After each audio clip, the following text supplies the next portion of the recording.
disappointed that he did that. There were two of them that voted no, so I was disappointed that he voted no. Mr. President, what did your call with Vladimir Putin today accomplish? We had a call. It was a pretty long call. We talked about a lot of things, including Iran.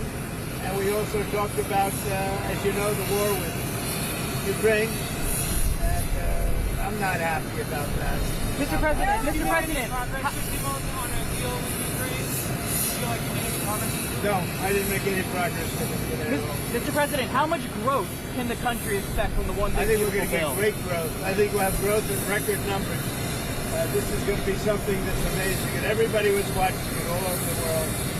And I want to congratulate the Speaker and Tom Emmer and Steve Scalise and everybody else. I mean, they worked so hard, so hard. This has really been going on for over a year, if you think about it. I think, to be exact, about 14 months. And this was the culmination, and I guess it ended a lot earlier. A lot of people thought it would end up the following afternoon. Well, it ended up late in the evening, but they were great. What do you think it says? And by the way, on the Senate side, I thought Senator Thune did a fantastic job.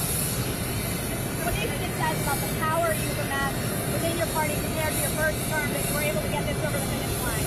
I think I have more power now. I could say, oh, gee, I don't know. I think I probably do because we've had a great record of success. You know, my first term was very, very successful. We had the greatest economy in the history of our country. I think we're going to blow it away this term. But, you know, we've proven certain things, and yeah, I think probably it's got more gravitas, more power.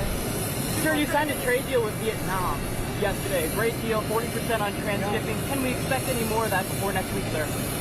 So we have a couple of other deals, but my inclination is to send a letter out and saying what tariff they're going to be paying. It's just much easier. We have, far more than 170 countries.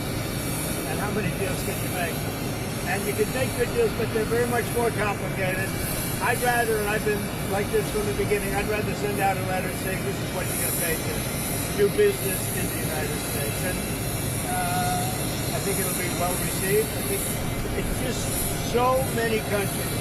And, then they go specific. Let's do this, let's do that, beef, ethanol. And I'd rather just do a simple deal where you can maintain it and control it.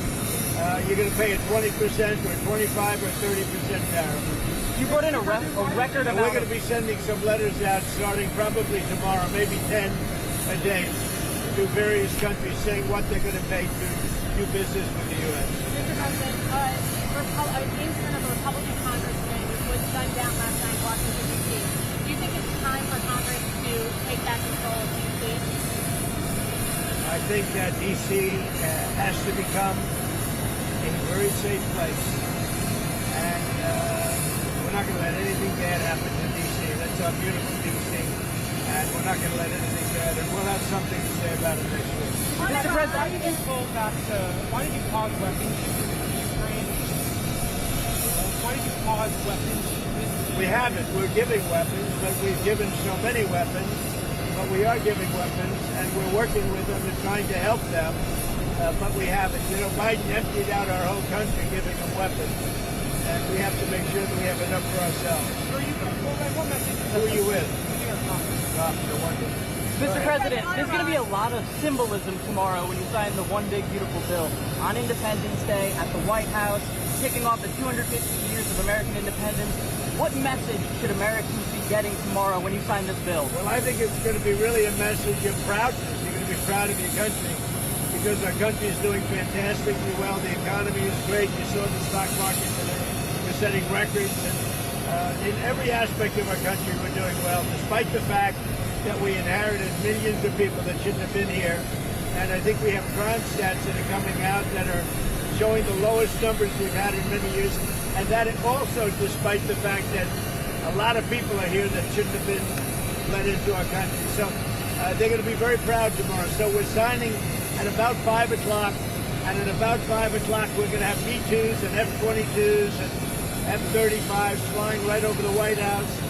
And the Speaker and I and John Thune, we're all there together with most Republican senators and congressmen and women, and it's going to be a great day. So we'll be signing with those beautiful planes flying right over our heads.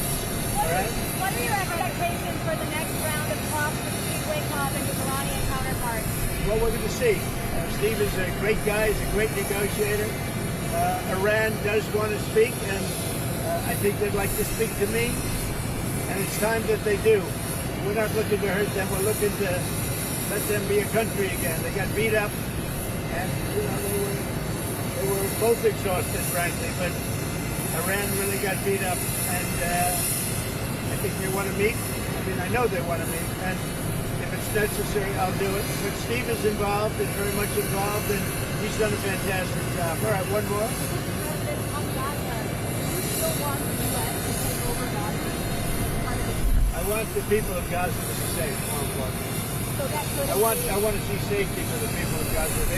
They've gone through hell. Thank you very much. Thank you, sir. Thank you, sir.